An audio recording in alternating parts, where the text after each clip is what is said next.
open up for questions. Well, tremendous effort by UT Arlington.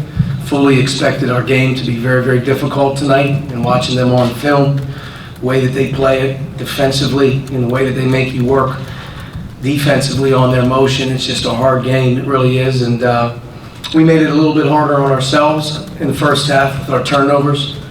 And then in the second half, didn't turn it over as much, but defensively weren't as engaged as we needed to be, especially defending the three, and let some guys get hot, and they fought. But I thought the last 6 minutes, 5 minutes of the game, our leadership from Juwan stood out. Guys started to play with more energy, and were able to rally and finish the game, which is what you hope. And it was a difficult game to be a part of, just due to the fact that we have so many guys not available right now that you can't sub, and you also are playing combinations that have never played together and before, out of position even at times. So I was really, really proud of the guys that were able to step up and find a way to win with some guys out there that hadn't been out there in the past, and we'll take it, move on, and work towards Friday against UC Davis. Mike?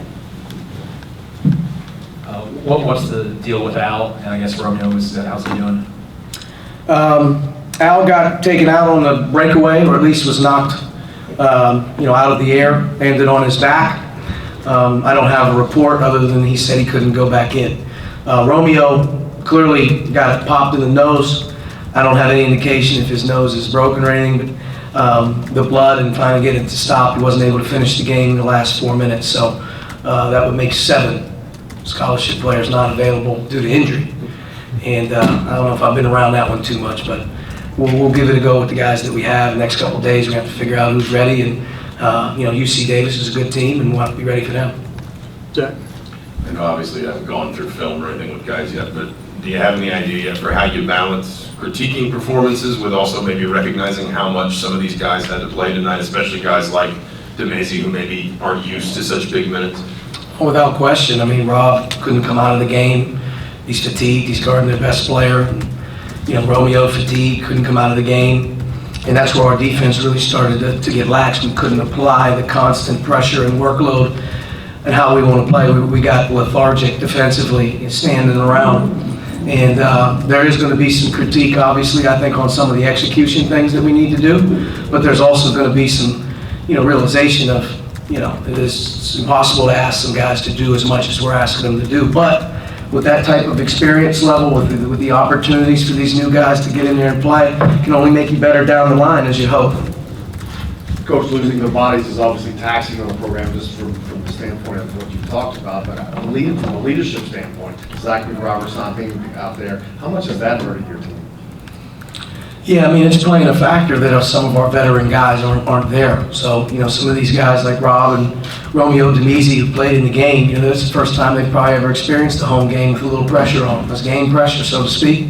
And, you silver lining, you hopefully that's good. But, without question, we need the most ready, experienced guys who have been in big games before around. And, it does take a toll on you a little bit. But, again, found a way to win. So let's get better and figure a way out to win the next one.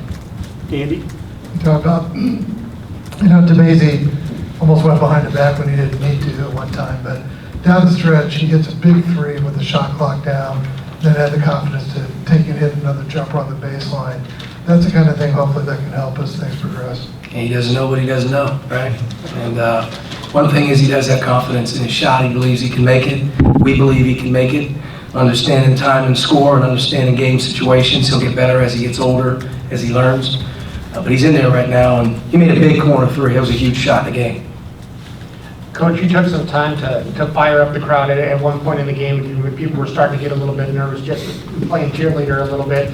Just, how do you think that helped the players down the stretch? Without question, the energy that our crowd gives our players, they feed off of. They knew in that last 7-8 minutes that we needed them. I thought they, stepped up. Obviously, we don't have school right now, so our students aren't in there. So, the crowd last 6-7 minutes definitely helped us without question, and we needed it. We needed a burst, and we needed a little bit of energy to kind of get the guys going. And for the last 5-6 minutes, you saw that.